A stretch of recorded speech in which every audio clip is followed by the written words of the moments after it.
Bonjour à tous, bienvenue dans le Flash Info du lundi 22 septembre 2025. Politique pour commencer, le candidat de la mouvance présidentielle Wambiad Wadahi a rencontré le 20 septembre 2025 les responsables du parti Renaissance nationale dirigé par Claudine Afiavi Prudencio. Cette visite vise à renforcer l'unité de la cohésion au sein des forces de la mouvance en vue de l'élection présidentielle de 2026.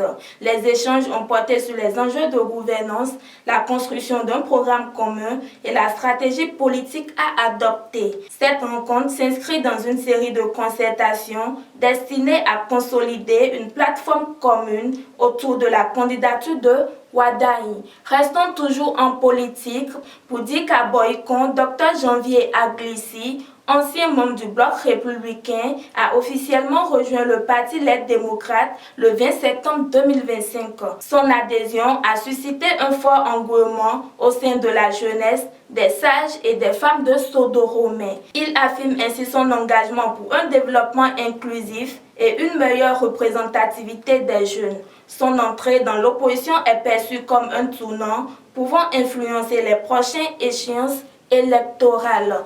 À Parakou, un restaurant a été cambriolé à 3 reprises en septembre 2025 avec le vol d'une moto, de denrées alimentaires et de matériel de cuisine. Grâce à l'intervention du commissariat du 2e arrondissement, un suspect a été arrêté et une partie des biens volés a été retrouvée à son domicile. L'individu a reconnu les faits et a dénoncé un complice actuellement en fuite. La restauratrice salue l'efficacité de la police qui poursuit ses enquêtes pour retrouver le second malfaiteur. De Parakou, rendons-nous à Ndali, où dans la nuit du 20 au 21 septembre 2025 à Marégourou, un revendeur de ruminants a été attaqué à son domicile par des individus armés. Il a réussi à neutraliser un des assaillants et en a blessé d'autres, mais son épouse a été tuée lors de la riposte des agresseurs. Ce acte relance les inquiétudes sur la sécurité de la région, surtout pour les commerçants régulièrement ciblés. Une enquête est en cours pour retrouver les auteurs de l'attaque qui sont repartis sans rien emporter. Hors des frontières béninoises pour finir, au Sénégal, 8 mois après l'arrivée au pouvoir de Bassirou Diomaye Faye et de Ousmane Sonko, les manifestations ont éclaté à Dakar le 19 septembre 2025.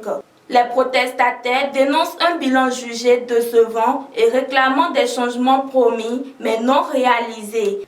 Ils exigent aussi la libération des proches de l'ex-président Macky Sall, emprisonnés pour des affaires de détournement présumées. Cette mobilisation reflète un profond mécontentement face au climat politique actuel au Sénégal. C'est tout pour ce Flash Info. Merci de nous avoir suivis. Excellente semaine à tous. Abonnez-vous à la chaîne du Coin TV et cliquez sur la cloche de notification pour ne rater aucune vidéo.